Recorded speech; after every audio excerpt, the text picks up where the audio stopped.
The boring relationship.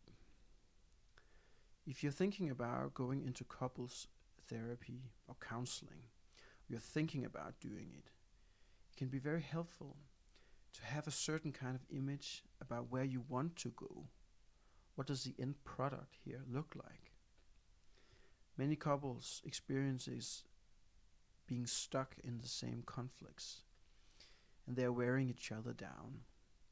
In other relationships, there are no conflicts at all, but as a side note, there's not much of closeness, love, and connection either.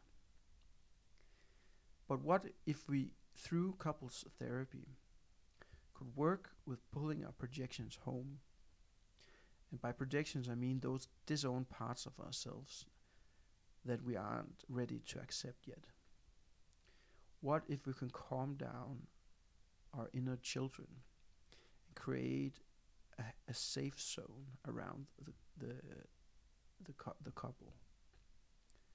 What if we can give up the expectation that our partner has to see us, hear us, and save us from our own worst sides?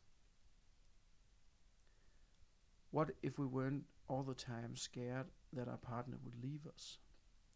What if we could let go of the old narrative that we don't deserve love?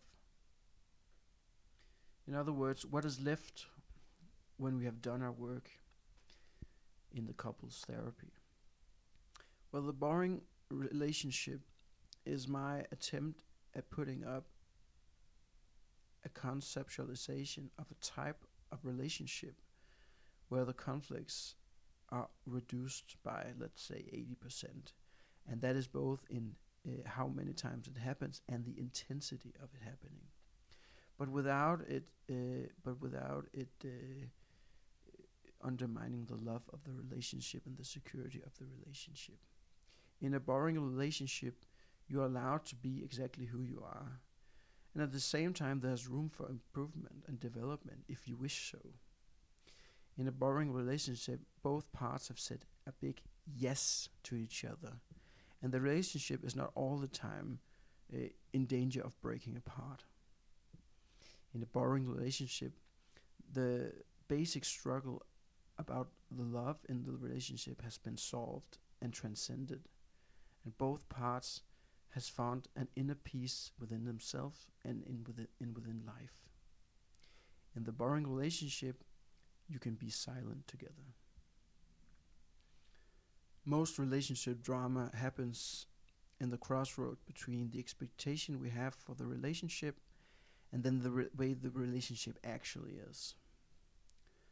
The more we can accept the relationship and at the same time take care of our own needs, take care of our own personal boundaries, the more calm, good, and light the relationship will become.